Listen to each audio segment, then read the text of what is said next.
my name is Pascal. Today we are going to quickly compare the Rogue 490C and the Rogue 690C rack. If you want more details on the two racks, please follow the links in the description box below, where you will find an entire article that I've written comparing the two different rack options from Rogue.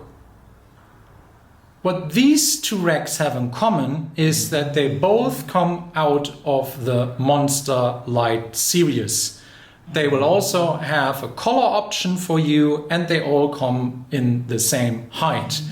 Where they set each other apart is that one of these two racks is a 4-post rack, that is the 490C, and the other one is a 6-post rack, which is the 690C, which means that the 690C will eat up more space in your home gym or commercial gym, while the 490C is smaller.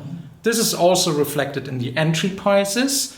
The 490C will come in at around $1,000, while the 690C's entry point will be somewhere around $1,700. The most recent update to the Monster Lite series, to the 3.0 version, makes it also easier to choose the Monster Lite series for a home gym over the Monster series. Because with the 3.0 upgrade, Rogue actually introduced numbering on the uprights, which beforehand was not available in the Monster Lite series. So now you can get all of the coloring and numbering, including the west side spacing for benching, in the Monster Lite series, whereas beforehand you might have to consider that you don't get the numbering on the uprights if you're going down the Monster Lite route. For choosing between a 6-post rack and a 4-post rack, I would like to ask you two questions. The first question is, what are you actually gonna do with the extra half rack at the back of the rack that you are buying? If the answer is that you're only gonna store things in there rather than using them for exercising, then I personally have to say there are easier and cheaper options to store your equipment in than a 700 half rack, $1 half rack, that is barely being used.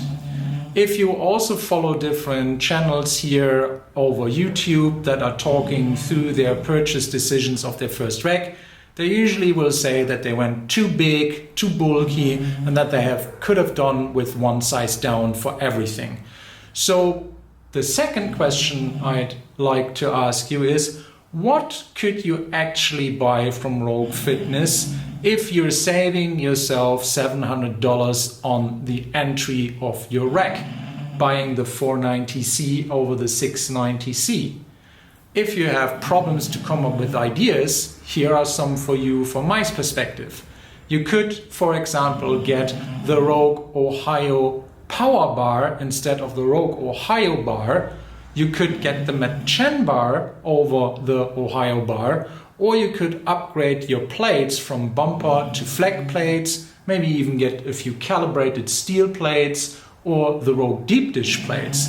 With $700 extra in your pocket, you could also get a AB2 bench, so an adjustable bench, rather than the utility bench. And then we haven't even started with the most scarce resource in home gyms, which is actually space.